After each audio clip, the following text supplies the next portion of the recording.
how to record screen on Google Meet. Hey everyone, welcome back to the channel. If you are new here, don't forget to hit the subscribe button and turn on the notification bell to not miss any updates.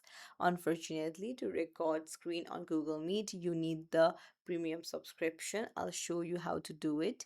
You need to head over to your browser, go to your Google Meet, and then if you already have the premium version, then you can go to the three dots and then you can see record option at the very top. But if you do not have the premium version, then you need to go to the nine dots on the right hand side that says meeting tools. And then as you can see, the premium version includes capturing the meeting, so you can learn more about the premium meeting tools by tapping on the link.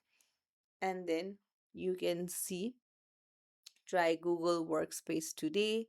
So you can do this. Your Google Workspace Edition subscription determines your access to different Google Meet features.